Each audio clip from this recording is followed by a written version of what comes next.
Planet Karma. We are live from Gather at Deer District here in Milwaukee. The Bucks picking up their first win of the series last night, and they're looking to even it up at 2 games apiece Wednesday on ABC. Welcome to The Jump. I am Rachel Nichols. This is beautiful, right, Richard? We're right here. The arena's behind me. Champ Richard Jefferson is next to me. We are missing our compatriot, Kendrick Perkins, still back in Houston, but he will be joining us for this show remotely, and he is going to join us here in Milwaukee tomorrow. Hey, Perk. What's up, Ray? How you doing so today? Good to see. I'm speaking only to you. Richard is just excited that he gets to sit in this seat so that the arena could be behind. Yeah, arena's behind. But Perk, nice of you to join us. Thank you for joining us. We've got more guests waiting to join us later in the show. We got a lot of fun people coming through. But first, let's talk about last night. It can be hard for athletes to have perspective when they're in the middle of an NBA Finals. Every game, every minute, it feels so crucial. It is easier to just start focusing on the micro and leaving the bigger picture for another day. But Giannis Antetokounmpo, he's different. No matter how much attention the rest of the world focuses on his free throws, whether he can truly be a finisher or what his banged-up knee can and can't do underneath him, Giannis himself has continued to maintain a larger sense of perspective. This game, he says, it's fun. Playing at this level, he says, it's a privilege he never thought he'd experience back when he was a teenage street vendor in Greece, just trying to help his family put food on the table. So while going down 0-2 in your first NBA Finals as more than 16,000 fans repeatedly taunt you from the foul line would certainly mess with a lot of other players' heads, Giannis told us back in Phoenix he wasn't going to twist himself into knots over it. And sure enough, as the series shifted to Milwaukee last night, he made sure the world saw just how unruffled he really is. 38 minutes of play, the man notched 41 points, 13 rebounds, 6 assists, anchoring a Bucks team that stood its ground even after the Suns seemed to start taking control of the game early in the second quarter. Phoenix up by 6 at that point, but Giannis absolutely determined to push back. This sequence, Bucks have the ball, Giannis ducks. Next Bucks possession, Giannis with the and one. Next Bucks possession, Giannis recording the layup, all of which helped Milwaukee close the first half on a 30-9 tear. Now, Phoenix did fight back a bit after halftime, even providing the most spectacular individual moment of the game when Cam Johnson barreled down on PJ Tucker. Oh my, that is just ridiculous. And when PJ was also called for the blocking foul, the freeze frames of his face immediately afterward became just NBA Twitter's favorite meme. It is excellent.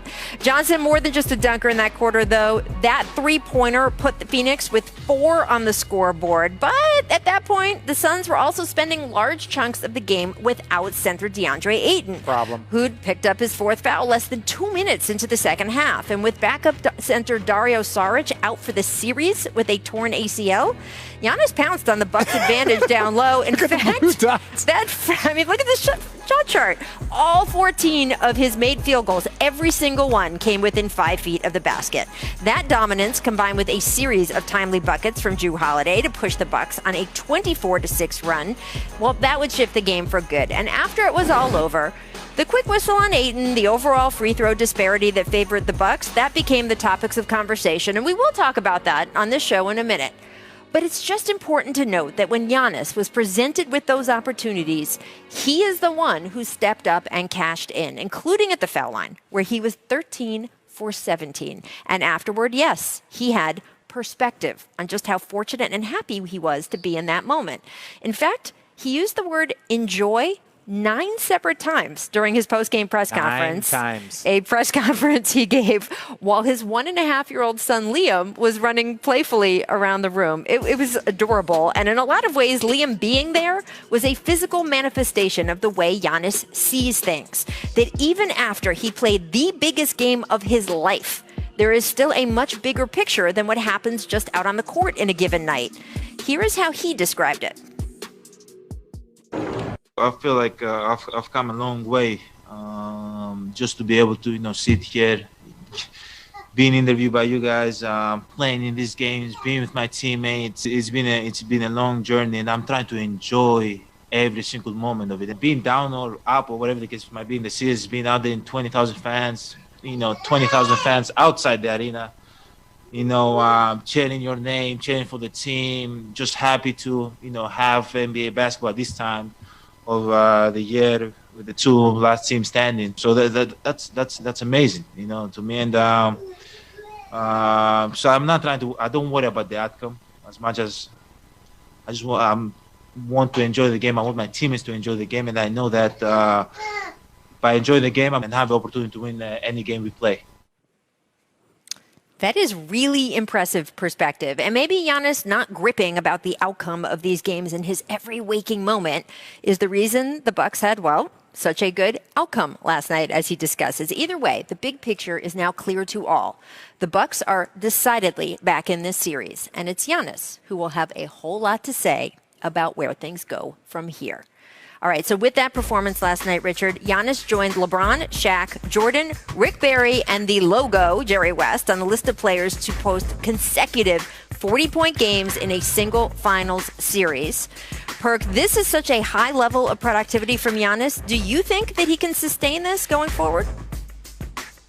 Yeah, he can, Rachel. Look, he's the most athletic guy on the floor in this series, right? And you think about it, where did he hang around? The paint. He was in the trenches last night. I thought he did a hell of a job of setting screens, dribble handoffs, rolling to the basket, not trying to push the ball up the floor, letting Drew Holiday and Chris Middleton be playmakers for him. I thought he did an excellent job of going to attack the glass. Look, when DeAndre Ayton goes out the game and they go small with Jay Crowder, you should take that as a sign of disrespect. And most importantly, Giannis played with a certain type of swagger last night. He played mean. He played aggressive. He put fear in those guys' heart. I love the passion that he played with, and I absolutely do believe that he could keep this up. No one could stop him when he's attacking the paint, when he's around the basket, when he's doing his job. And I thought Bud finally put him in a great position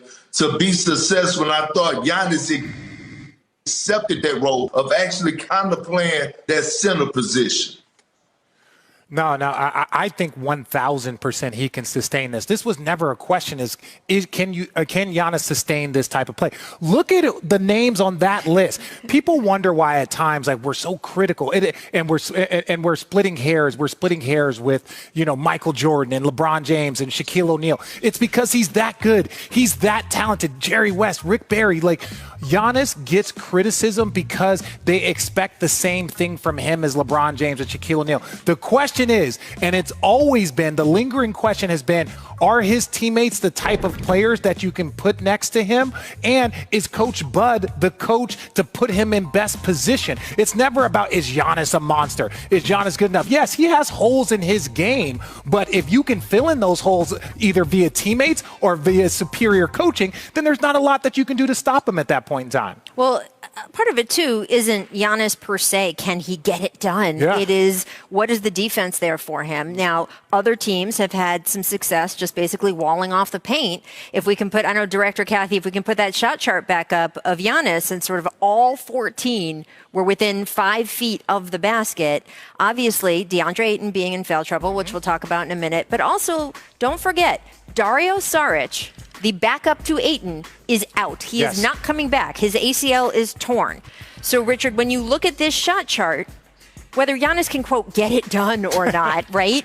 How much of this is going to come down to, can the Suns not have that shot chart with all those green circles right under the basket happen again? Well, again, this is what I talked about in game 2. It's not just about Giannis putting up these numbers. It's about, because he can do this, it's about how his teammates play around him when he's putting up these numbers. Don't just sit there. Don't just watch. There were so many great cuts from the back door and the baseline. There were so many slashes where Giannis is a great passer. But if you're just standing there watching him do this, there's a lack of involvement with other players. But we saw Chris Middleton play well. We saw Drew Holiday knock down shots. We saw so many guys do things that they have been inconsistent with throughout the postseason. And again, they were at home. That's why they were able to play so well. But you can't just do this at home. They're going to have to win on the road at some point in time. Well, I want to play for you guys a little bit of what Monty Williams was talking about after the game. As I mentioned at the top, DeAndre Ayton got into foul trouble last night. Giannis alone, guys, shot more free throws than the entire Suns team, which, by the way, that has happened twice now. Listen to Monty. That's going to happen. I'm not going to get into the complaining publicly about fouls. Just not going to do that. But you can look, we had 16 free throws tonight. One person had 17. So, DA we got to learn from that. We got to beat guys to the spot, and he'll grow from this. I promise you he will. So look, that was very gracious of Monty Williams, who is very gracious. We had Bud talking about the free throw disparity in game one, which was heavily in the Suns' favor. And ever since that press conference, the free throw disparity has been in Milwaukee's favor, with both games 2 and 3, with Giannis shooting more free throws than the entire Suns team. So Perk, what do you make of that? Is that just a quirk of how these games have gone, or do you think there needs to be more of a conversation here?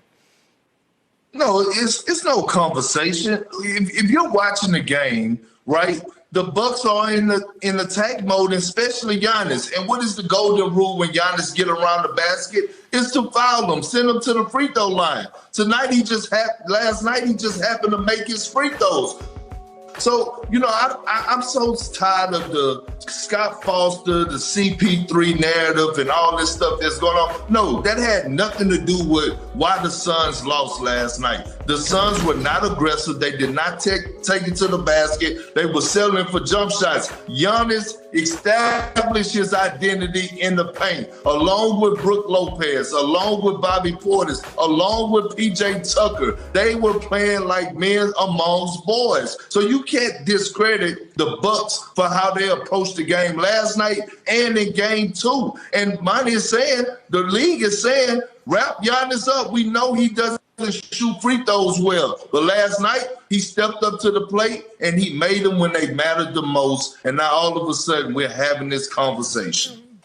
Yeah, and it's true. Oh, well, in game 1, he didn't. You know what he was doing in game 1? He was coming back from a hyperextended knee. He wasn't the best version of himself. He was testing out his knee. He was going back and forth. Do you know what's also funny? No one else on his team shot more than 3 free throws. So this wasn't like a team dominating and everybody get their whistle. There was one whistle. Rachel, you've been covering this league for 30 years.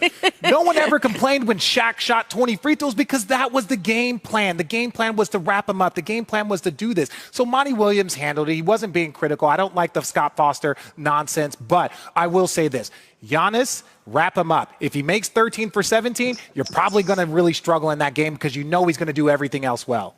But look, 13 for 17 is not his common profile, right? So I'm not doubting that he could do it again. Of course he could do it again.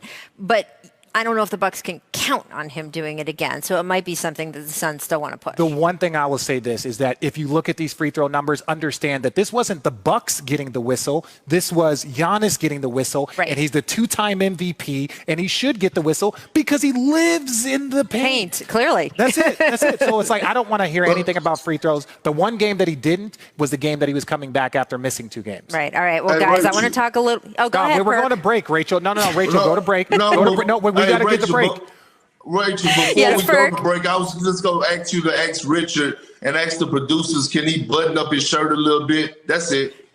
If you were here, listen, don't worry about me and how my sexiness over here. In the commercial, but we're also going to talk a little bit of Team USA coming up, guys. They lost to Nigeria in a weekend.